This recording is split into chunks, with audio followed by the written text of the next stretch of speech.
15টা সুন্নত মুখস্থ রাখতে হবে। 1 নাম্বার সুন্নত ফজরের সালাত জামাতে পড়তে হবে।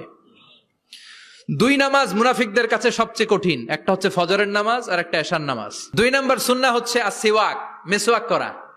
মাতফারাতুন লিল ফাম মারদাতুন লিররাব, মেসওয়াক করলে দাঁত পরিষ্কার থাকে, আল্লাহ খুশি হয়ে যায়।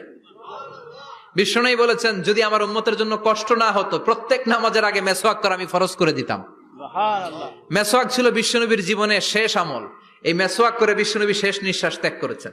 বিশ্বনবী বলতেন নি'মা সিওয়াকি আয-যাইতুন ফাইন্নাহু সিওয়াকি ওয়া সিওয়াকুল আমবিয়া মিন ক্বাবলি। জাইতুনের ডালের মেসওয়াক কতই না ভালো, কারণ এটা দিয়ে আমিও মেসওয়াক করি, আমার আগে সব নবীরাই জাইতুনের ডাল দিয়ে মেসওয়াক করেছে। সুবহানাল্লাহ। 3 নাম্বার হচ্ছে দুহুন, তেল মালিশ করবেন। বিশ্বনবী জাইতুনের তেল চুলে আর গায়ে দিতেন। বিশ্বনবী বলতেন ওয়াদাহিনু ফাইন্না ফিত তাদহিনে বারাকাত, তেল খাও, তেল দাও, তেল মালিশ করো, তেলের ভেতরে আল্লাহ বরকত ঢুকাইয়া দিছে। 4 নম্বরে আত্তিব, জুমার দিনে সুগন্ধি লাগিয়ে যাওয়া সুন্নাত।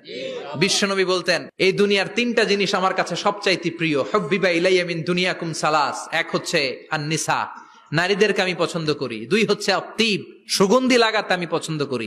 বিশ্বনবীরে কেউ সুগন্ধি হাদিয়া দিছে, বিশ্বনবী নেয় নাই, এরকম কোন ঘটনা ঘটে নাই। আল্লাহু আকবার। আবার বিশ্বনবী বলতেন আরবাউন মিন সুনানিল মুরসালিন, 4টা সুন্নাত সব নবীদের সুন্নাত। 1 নম্বরে আল হায়া মানে লজ্জা। আরেক বর্ণনা এসেছে আল খিতান মানে সুন্নাতে খাতনা, এটা সব নবীদের ছিল। আর সেওয়াক, সব নবীরা মেসওয়াক করেছেন। আত্তিব, সব নবীরা আতর লাগিয়েছেন। আর নিকাহ, সব নবীরা বিয়েও করেছেন। চিল্লায় পড়েন আল্লাহু আকবার।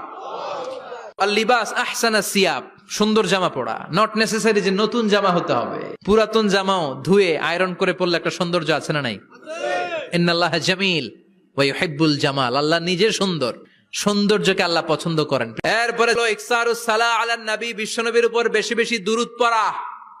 বিশ্বনবী বলতেন জুমার দিন শ্রেষ্ঠ দিন, এই দিন আমার উপর বেশি বেশি দুরূদ পড়ো। ফাইন্না সালাতাকুম মা'রুদাতুন আলাইয়া, কেননা তোমরা যে আমার উপর দুরূদ পড়ো, আমি মরে যাওয়ার পরে এই দুরূদগুলো কে পাঠিয়েছে তার নাম, তার বাবার নাম সহ ফেরেশতারা আমার কবরে দিয়ে আসে। সুবহানাল্লাহ।